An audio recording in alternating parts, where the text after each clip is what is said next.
Somebody should lead us in opening prayer. Master Bekata, please can you lead us in opening prayer, sir? Let us rise up. We want to pray.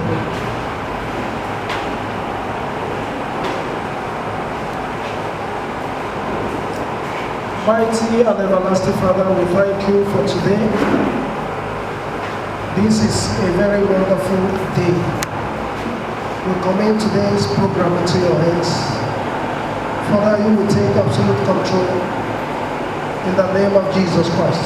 International Strategic Management Institute meet today to formally graduate a set that we will leave it after the intellectual course and training.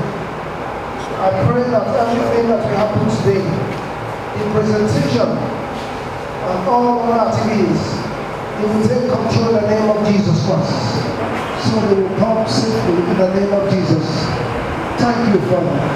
After today's program, your name alone will be glorified. We declare the program open in the name of God the Father, the Son, and the Holy Spirit, in Jesus' name.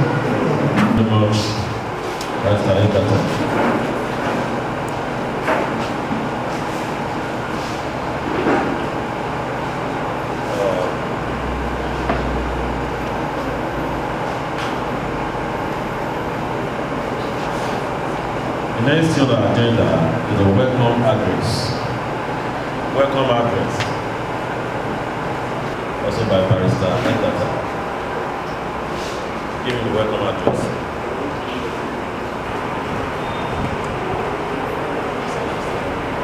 A welcome address on the occasion of the graduates of the International Strategic Management Institute. The coordinator, facilitators, special guests of honor, members from the 4th Estate of the RIM, ISMI alumni, our highly esteemed graduates or graduates, distinguished ladies and gentlemen, I am particularly glad to stand before you and present the welcome address of such an awesome gathering like this that is connected to launching out a batch of certified professional managers with international recognition and reputation from the aspects of the International Strategic Management Institute, ISMI. The International Strategic Management Institute is a professional management institution duly registered under the laws of Nigeria with a commission to developmental education, career management, visionary leadership, and professional citizenship across the globe. A vision to creating management eras in all fields of human endeavors.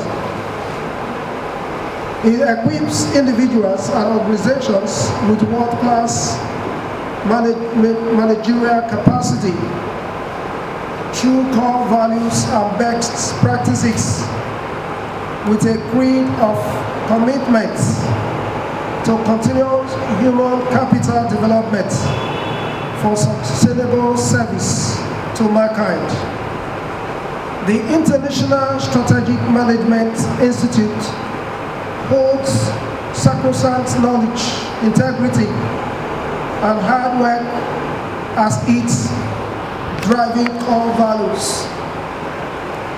Ladies and gentlemen, let me therefore reiterate at this juncture that notable persons belong to this professional body, giving our global acceptance, recognition, and citizenship. The reason behind this is because we no longer have national boundaries, as it were, but a global system that must be examined and understood by every player that wants to succeed. Sun Tzu said, I quote, "What enables men to achieve beyond the reach of the ordinary is divine knowledge. This must come from forward thinking and networking with people and building of intelligence.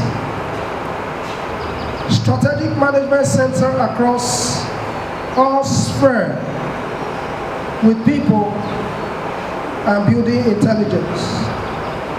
With people of all human endeavor, with the hallmark of auditing present situations and forecasting future occurrences.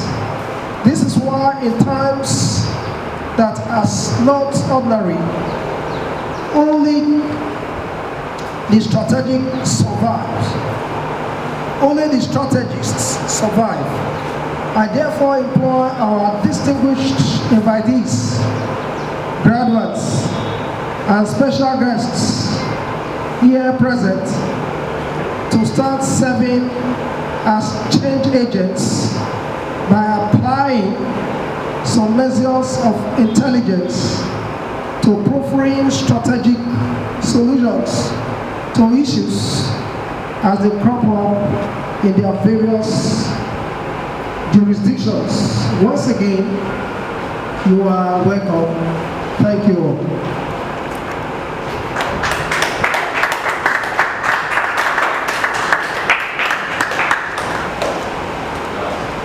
Please, actually we're supposed to do introduction of guests before the open remark, but we will not do it. Later, pass the mic. Yes, from Benin. Thank you. Okay, I'm a lecturer in the University of Amsterdam University. Thank you. My name is Pastor Emmanuel of Omega Presenttion. My name is Gordon. I'm a bookseller at Local Center.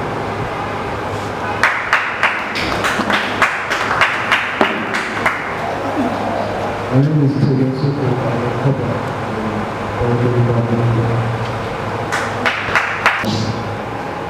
I want to believe that graduating students are ready to make their presentation, having gone through 12 weeks of strategic training. They are here to make the presentation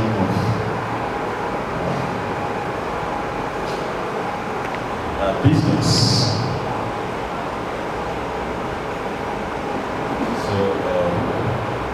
I will call on Dr. Femi to start the presentation for us.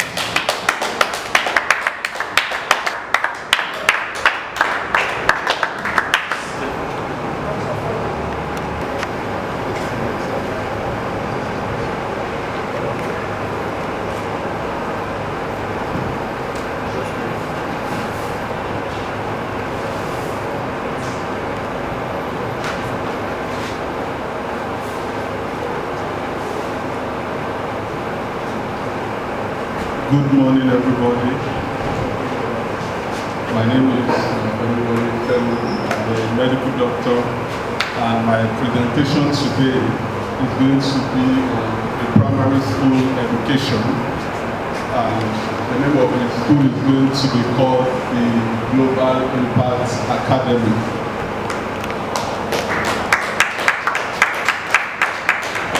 So this is our outline. I'll be starting from the executive summary down to the pricing and financial forecast of the business. This includes a summary of my feasibility study and my business plan. So for the executive summary, GIA is a group of schools covering both nursery and primary education.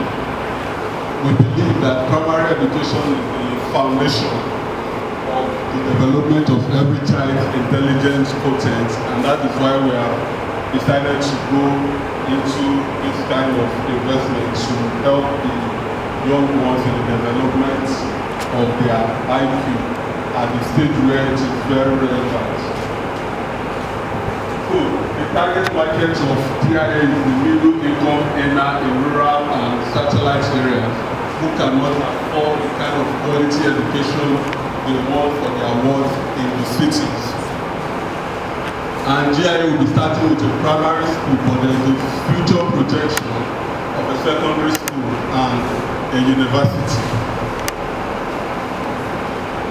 So the first community of target is the people of Duse Makaranta, the satellite town under Buharera Council in Abuja. Duse people are low and middle income earners. It accommodates about 250 million families of various ethnic groups and religion. So the mission of GIA is to build leaders that transform society. Thereby all our strategies and approach will be channeled towards this mission. So the historical background of this academy, it actually started as an institute in Ukraine and Russia. It was known as Global Impact Institute, and it has trained nothing less than 5,000 students, both at conferences and individually. So this academy is going to be a subsidiary of the institute. So this now it started as a reading group, then it's metamorphosed into lectures, and this is Global Academic Institute that's organizing conferences also in Nigeria. Then we also went into training of corporate people like leaders and the rest.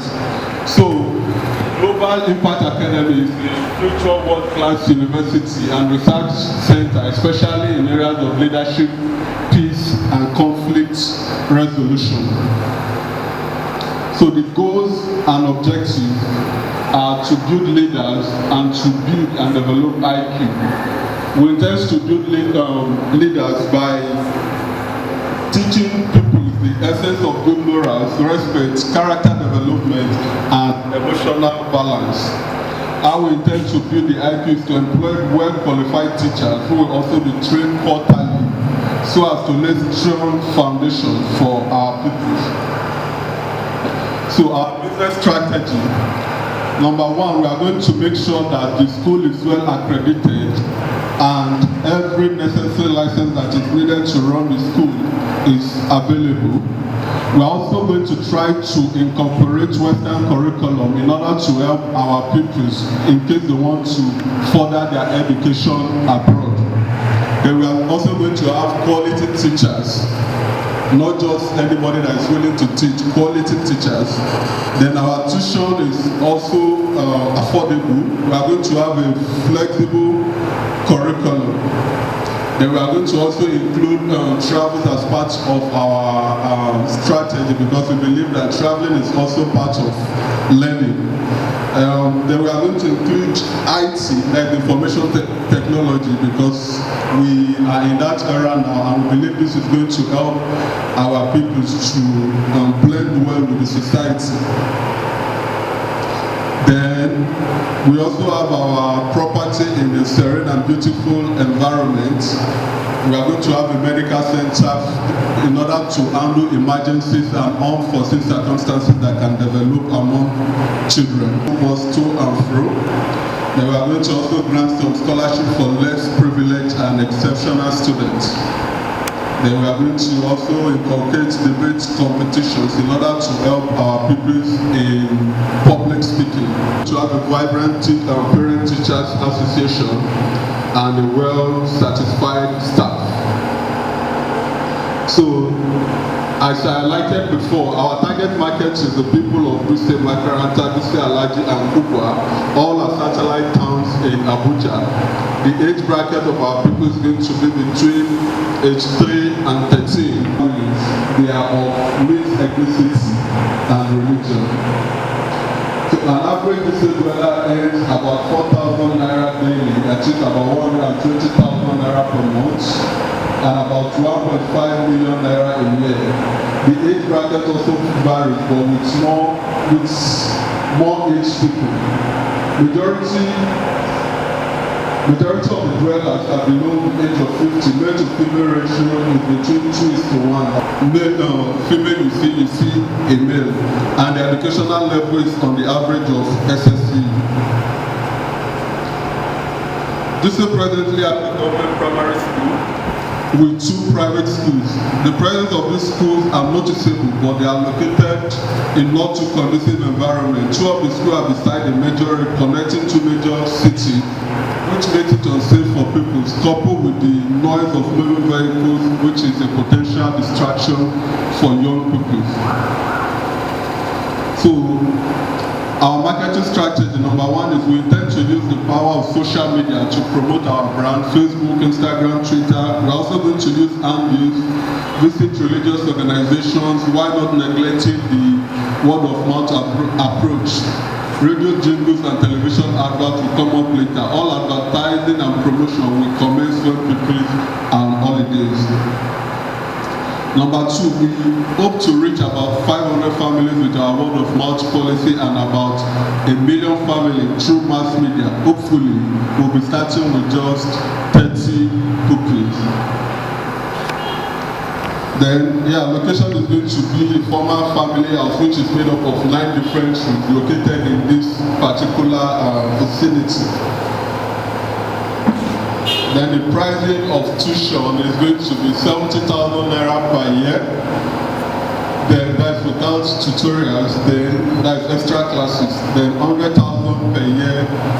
That is with extra classes. But we are going to speak to our target market to encourage them to go for the second part, which is with the extra classes with the sum of 100,000 naira per year. Number of startup people, like I said before, is going to be 30. I'll be starting up with just 4 teachers and 2 other staff, which is going to include the cleaner and the security guard.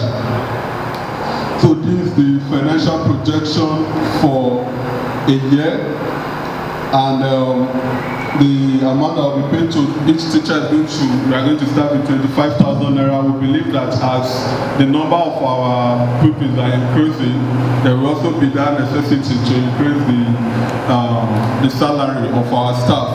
So, plus the salary will be paid to the security and the cleaner came up to a total amount of 420,000 naira for a month. For the year, it's going to be 1.440 million.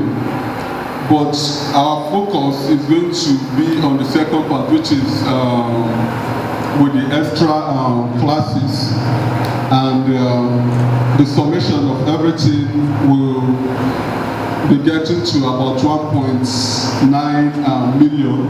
Renovation is going to take, renovation of the property that we'll be using for our school is going to take us about 80,000 naira.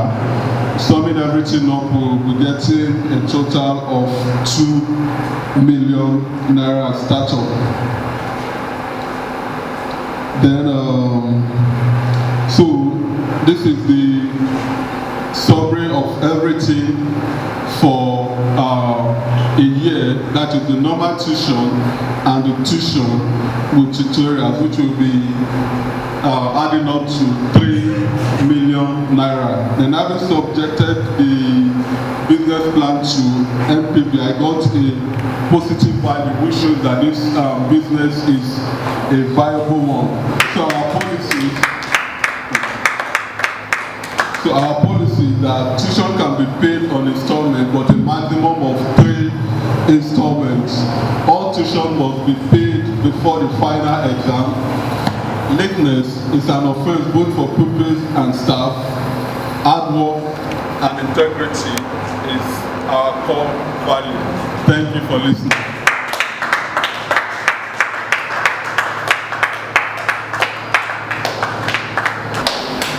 Doctor, I'm surprised that though you are a doctor, I don't know why you have to choose school as your business that you want to go into. Please, can you let us know how, whether you have actually done your SWOT analysis, whether you have done your test analysis, and then this should actually inform you to go into secondary school or primary school business. All right, thank you, sir. The reason why I'm going for primary school business is because I've actually considered the SWOT and PEST analysis, which gives me the understanding that going into the medical business is not really something I can handle right now. Having a short experience as a medical doctor. And for the primary school, teaching has been a passion for me. And apart from that, looking at the educational sector in Nigeria, we realize that a lot needs to be done. And we realize that much neglect is paid to the primary level of education. And like I said, this is the foundation for the development of every child intellectual coaching. And we know that if the foundation is destroyed, what can be done? Thank you, sir. Thank you very much. That's a good one. A situation where you have a very good businessman, you have done analysis, you have subjected it to NPV tests, and according to what you told us, your result is positive, isn't it? Alright. Assuming you now have a serious challenge where you have a very strong competitor coming to the environment where the school is established, how do you have any plan to be able to survive competitors, knowing fully well that competitors are things that you cannot avoid?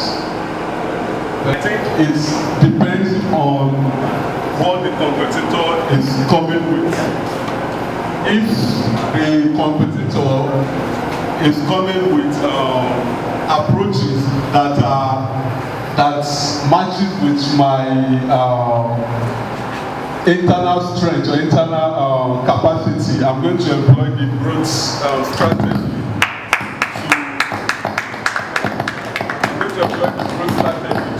Combat the competition. Dr. Femi, though I just came in, I met your presentation almost completely. But before I ask my question, I want to first of all apologize for my coming behind schedules. Like it's always natural, humans are posed to a lot of sin and unforeseen challenges. And I just happened to come across one this morning, and by the special grace of God, I thank God that I'm still here. Once again, I want to render my unreserved apology to the house and the graduates. Now, let me forge ahead. Dr. Femi, you did a very brilliant presentation before. Now, I think I have seen your work. But that is not to say that we shouldn't ensure the viability of this work in the outside world, which is the main focus of this training.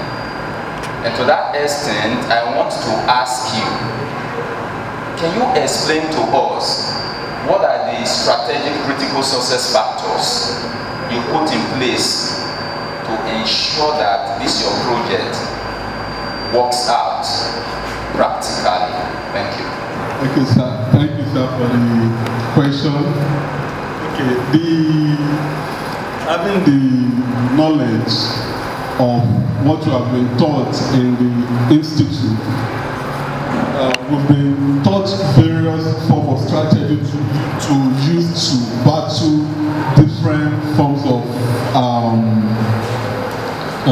challenges that might come up during the execution of the business or even in the starting stage of the business.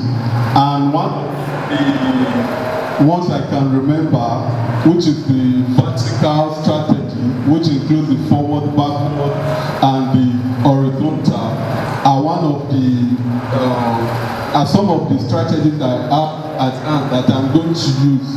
For example, if the competition matches with what I can handle, I'm going to use the forward strategy. If it is something that does not match with what's my internal ability, then I'm going to most likely use a turnaround strategy. Thank you.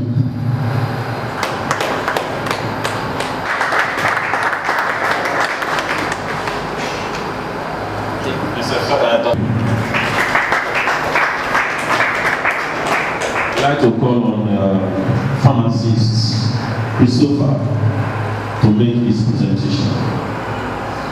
Please, the next person is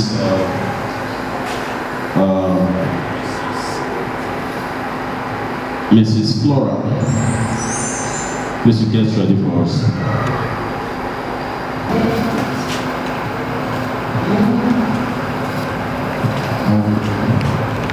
Good morning. My name is Christopher. I'm one of the graduates. I'll be taking us through business plan with a PowerPoint slide. This is a community pharmacy business plan presented to the International Strategic Management Institute by myself, pharmacist Christopher of Benin, New Benin.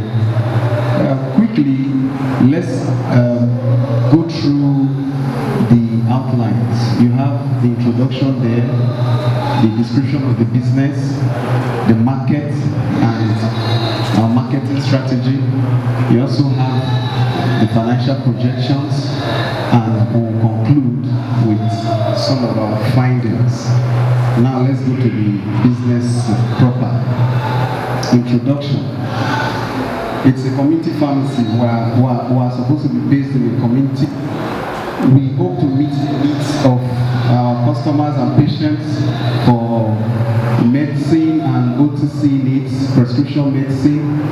Our location market is JC Town and the neighboring towns.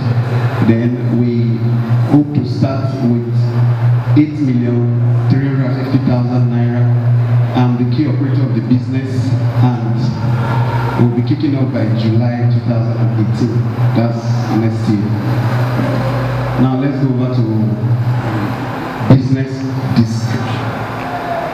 We're going to use a space that's not smaller than 24 by 12 feet, and any strategic spot along the Ajabodudu Road in the Sapele zone or JC zone.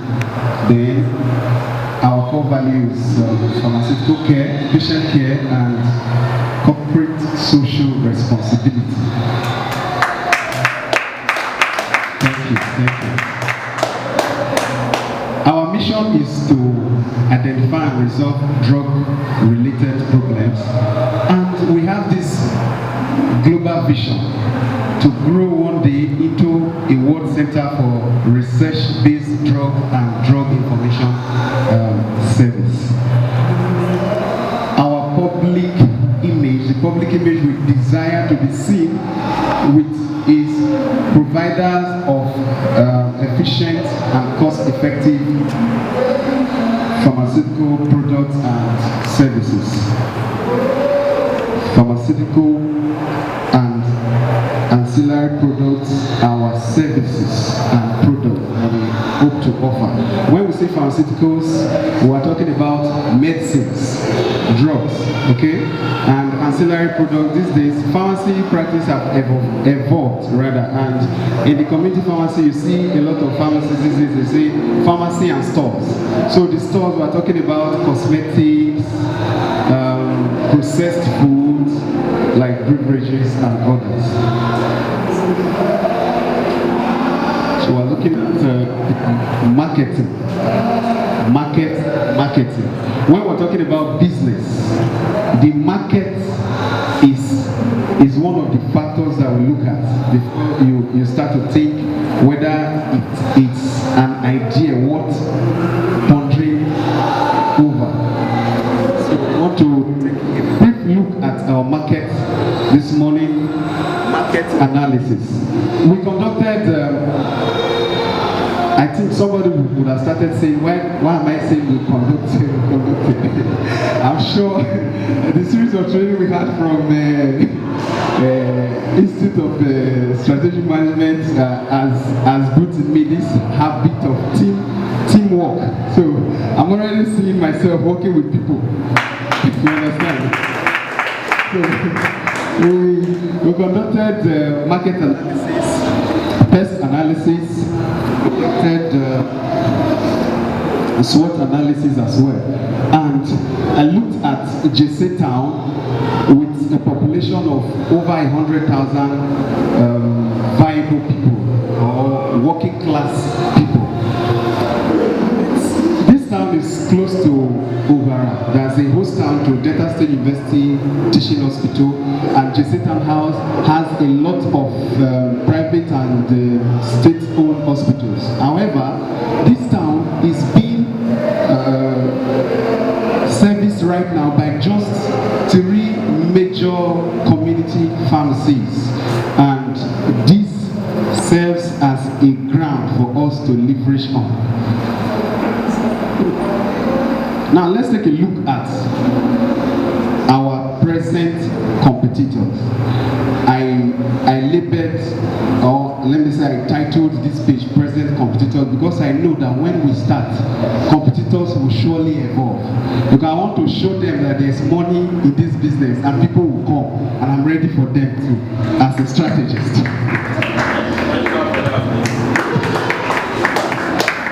Thank you. God bless you. Now, as we move on, you see I have competitor number 1, 2, and 3 there. Then I have the number 4 there, which is the last column there. That's our proposed business name. The first one there, you have Godwin Pharmacy. I'll just draw your attention to a few things there. You look at their image and reputation. Image and reputation. You see Godwin Pharmacy, there's no image yet. People Care Pharmacy has good reputation, and Ugarefe Pharmacy has no reputation yet. So we want to leverage on this as we will deliver efficient and cost-effective service to our customers. Let's go over again to let's look at their strengths. You see the first column there, you have finance, they have money, the place is really big. And the second one, experience. The third one there, that's Ugarefe Pharmacy, you have finance also. Right now, we want to focus on a niche of the market where they are not really taken care of, which is patient care. Then, looking at this column, you will see I carefully colored them. The first one is blue there. This man, I colored his column blue because if he were just the only person around, it would have been a blue ocean. The competition would have been a blue ocean. Then, thank you. Let's look at the third person, which is close to Kesmark. If we were the only person around, the competition would have been a wine ocean, which I can still survive. Then the one at the middle is actually my major threat. That's why he is carrying the red there. So he's presenting to me a red ocean. Do you understand? He's presenting to me a red shirt. So if you look at my column here, the only threat that I have is people care pharmacy. Can you see that? So I have taken time to study this man for about 5 years now, and I've been testing his business to see what he's not doing very well so that I can capitalize on that as a strategist. Let's move on to the next slide where we have market as a strategy. What are our strategies? First of all, we will be going to the churches to create awareness. We'll do health crusades in the churches. We'll go and meet the chiefs too. We'll take permission from them to give us dates that's convenient for them so that they can sit in their comfort zone in the community halls where we'll be able to talk to them on certain disease conditions that are affecting the rich, in quote, and they will like it. And once we're able to deliver, they will come back to us to get drugs and even other information. We also see free summer schools. We hope to organize free summer lessons for the children of that environment. This is part of our CSR, you understand? So that they will know that we're giving to them what we want them to give back to us. You see PPRO bonus there. On that, I named it PPRO is prescribers and patient referral bonus.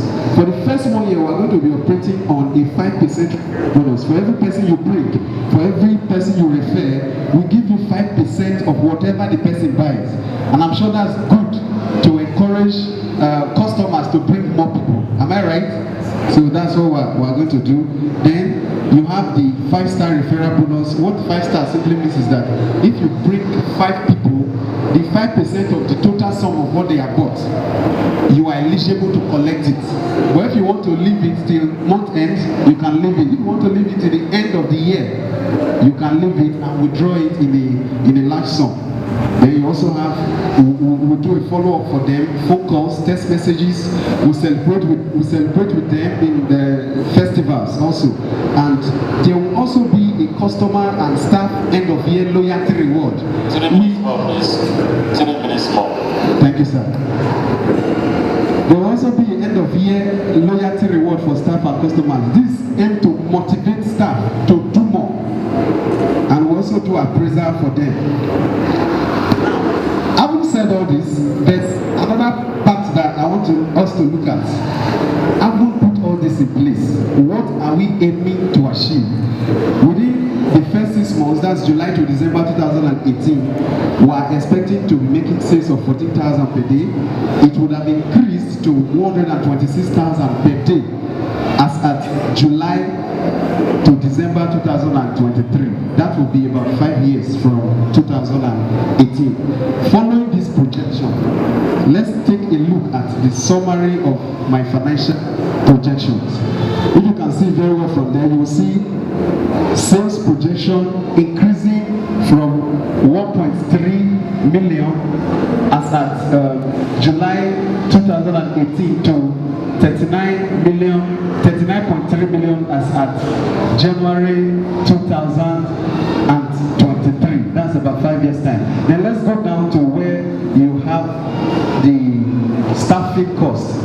You see the first column, staffing cost is new there, not because we will not have staff, but because the salary for the staff for the first 1 year is already included in the startup capital. So it is not part of our cost.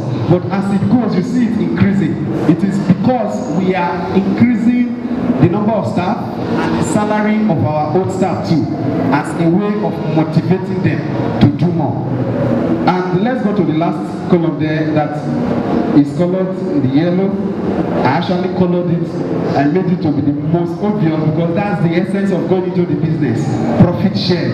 And you see profit share moving from 9 as at the first year, given that we are expecting that there is no break-even point yet.